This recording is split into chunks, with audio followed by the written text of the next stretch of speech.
Hi guys, my name is Jenna Burgess, and this is my poem. To the man I am crushing on hard enough to write this poem.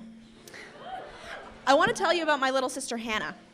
She's the kind of powerful that dances at the end credits of every movie and dreams of changing the world. She's 10 now and hasn't seemed to realize that I'm a faulty role model. We went to Old Navy over Christmas break, and while we were there, she found a kid's version of the shirt I was wearing that day, and she was so excited. She put it on, and she spun around, seeking my approval, and I looked at her and I said, Hannah, if you love it, I love it. I measured my words carefully because she looks at me like I hold the stars, and I've never felt a greater responsibility. You see, I remember being 10 years old and believing that if only I was smarter or funnier or prettier, then maybe the boy across the classroom would notice me. I don't remember his name anymore, but I remember thinking he was beautiful. That day in the dressing room, I saw in her gaze the trusting eyes of a little girl who defined herself by someone else. And I decided that for her sake and for mine, I refused to perpetuate the self-hatred that has subtly been a part of the definition of womanhood in my family for as long as I can remember. Hannah is more than the clothes she wears. She is more than the little body that houses her spirit, and she will become more than she can ever comprehend. But she doesn't know that yet.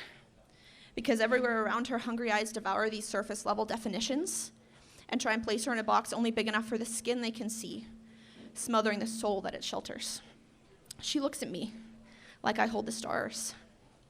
And in the moment I realized that, I knew that if I wanted to make sure that she never put herself in a box, I had to tear myself out of the one I'd hidden in so many years ago and teach her that she could do anything by carving my own path into the sky.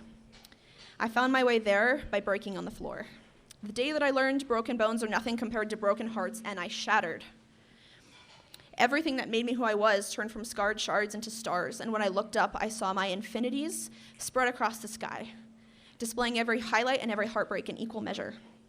My galaxies aren't all beautiful, and they aren't all easy to understand, but they all are all a part of me. And when I spend nights lying on the grass looking at the sky, I learn about myself the way I believe God wanted me to. So, to the man who I'm crushing on hard enough to write this poem, know this: it is not a poem about you. It's one about me. Consider this your fair warning that I am not perfect. I mean, there's a reason we still haven't had a real conversation. But I am no longer the girl defined by someone else's opinion. I welcome you into my life, but you will not be part of my definition, no matter how perfect your hair.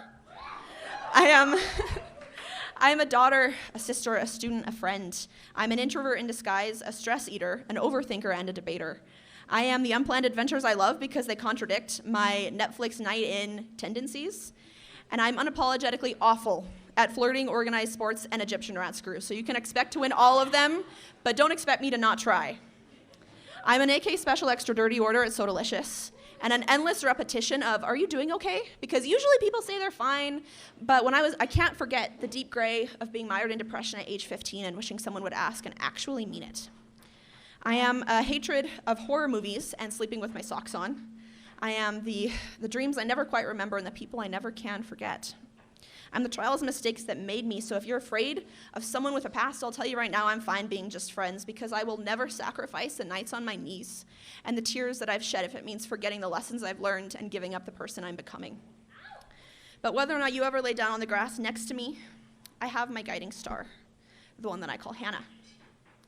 From the sky, that star reminds me of the little girl who looks to me as her example, and with her eyes on my back, my steps are steady, and I know that either way, I'll be just fine.